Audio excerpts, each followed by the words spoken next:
संघर्षों वाला सफर है।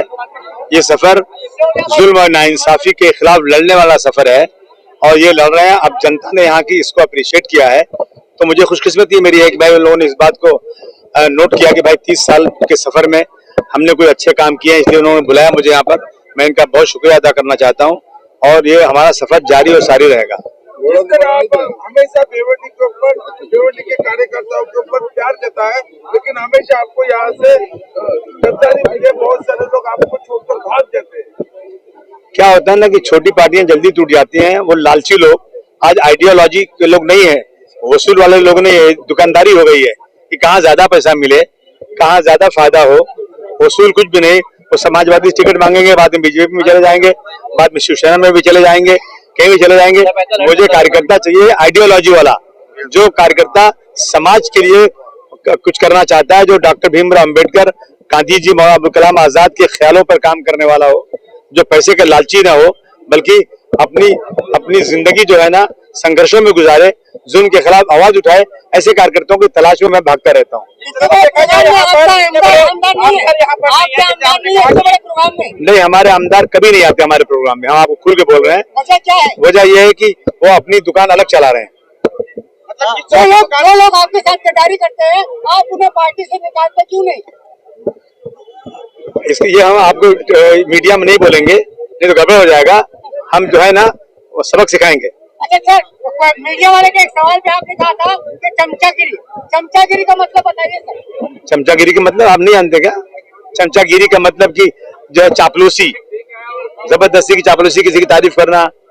तो ये मैंने कब बोला चमचागिरी? किसको बोला मैंने? एक मीडिया वाले ने आपसे सवाल किया था कि आप क्या मेरे जो है वर्षा गायकवाड़ से मिलते हैं, तो आपने कहा वो पता नहीं कहाँ चमचागिरी करते हैं। हाँ, तो और क्या, जो वो हमारी समाजवादी पार्टी के लोग अगर किसी और पार्टी के साथ जाके बात करें और अलायंस की बात करें, तो उनको हक नहीं है बात करने का, क्योंकि वो डिसाइड तो समाज पार्टी का संगठन करेगा डिसाइड। तो जाकर उनके साथ बैठे और वो वर्षा गायकवाड़ जो 19 साल तक बच्चे जेल में थे और बेकसूर छूटे, तो उनकी हमदर्दी के बजाय ये कह दें कि जल्दी इनकी अपील करो, ये छूट कैसे गए?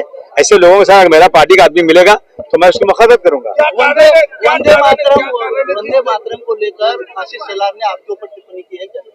नहीं, ये चाहते हैं कि मैं कुछ ज्यादा बोलूं ताकि इनकी दुकान चले।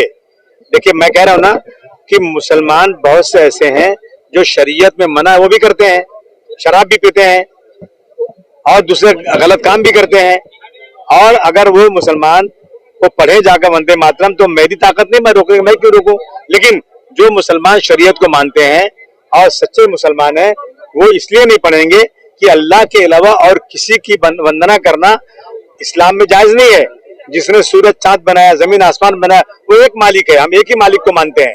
हम सबसे ज्यादा दुनिया में अपनी माँ की इज्जत करते हैं। उस माँ की इज्जत में भी उसके हम जो है ना उसका सजदा, उसका नमन नहीं करते, उसका सम्मान करते हैं। तो हमको जबरदस्ती पढ़ाना नहीं चाहिए। और मैंने कहा कि अगर किसी इस्लामिक कंट्री में मेरा हिंदू भाई चला जाए और वहाँ कोई कानून बन जाए कि आपको कुरान शरीफ की 2 लाइन रोज पढ़नी पड़ेगी, मैं समझता हूँ ये भी ज्यादती होगी कि उसका मजहब अलग है। तो ये जो है ना, ये हर आदमी की अपनी अपनी जो है आस्था होती है, हर धर्म की अपनी आस्था है। किसी को जबरदस्ती नहीं पढ़ाना चाहिए, जिसको पढ़ना पड़े। लाउड स्पीकर को लेकर भी आपने एक बात कही थी अपने बयान में कि लाउड स्पीकर को लेकर के काफी जगहों पे पाबंदी नहीं, लेकिन भारत में पाबंदी लाई जाती है। नहीं, देखिए ऐसा है ना, कह रहे लाउड स्पीकर से पोल्यूशन बढ़ता है। मैं एक मिसाल दे दूंगा आपको। गोंडी में एक कंपनी, SMS कंपनी है, टाटा ने, प्रजा संस्था ने कहा है कि उसके धुएं से, उसकी गंदगी से लोगों की उम्र का एवरेज 39 ईयर्स हो गया है। वो नहीं हट रहा है। डंपिंग में कचरा है, लोग टीबी से मर रहे हैं, वो नहीं हट रहा है। अब ये इतने सोफिस्टिकेटेड लोग हो गए हैं कि मस्जिद के में लाउड स्पीकर की आवाज से इनको जो है पोल्यूशन बढ़ रहा है।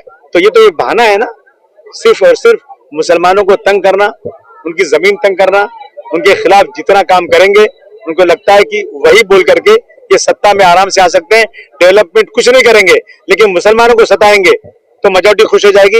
ये इनके दिलो दिमाग में है। तो आसिफ भाई, किस बात को लेकर आपके साथ यहाँ के विधायक दूरी बनाए रखे हुए अरे ऐसे कितने आते जाते रहते हैं यार, काम की बात करते बार बार।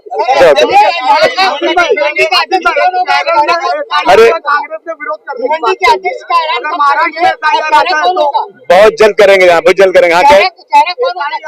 अरे अभी बता दूंगा, खबर हो जाएगा। हाँ, केरल में SIR का विरोध करने की बात प्रियंका वाड्रा ने की है, तो अगर महाराष्ट्र में SIR आता है तो आप क्या करेंगे? 100% विरोध करेंगे इसका हम लोग।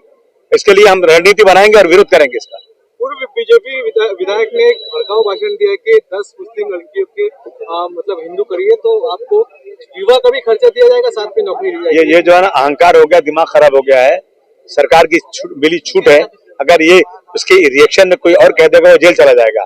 इस तरह की बदतमीजी करना मैं समझता हूँ इनकी जबान को रोकना चाहिए और इसके लिए ऐसे लोगों को जल्द से सत्ता से हटाना चाहिए। अकेली लड़ेगी, किसी से कोई अलायंस नहीं करेगी। और भिवंडी का जो गुट बन रहा है अभी आमदार साहब जिसे लेकर दौड़ है, उनका क्या होगा? समाजवादी पार्टी गुट बनाएगी, अपने निशान साइकिल पर उम्मीदवार लड़ाएगी। आमदार का चेहरा नहीं होना कहीं ना कहीं पार्टी को नुकसान ये धंधा नहीं है, बिजनेस नहीं है नुकसान फायदा, ये वसूलों की बात है।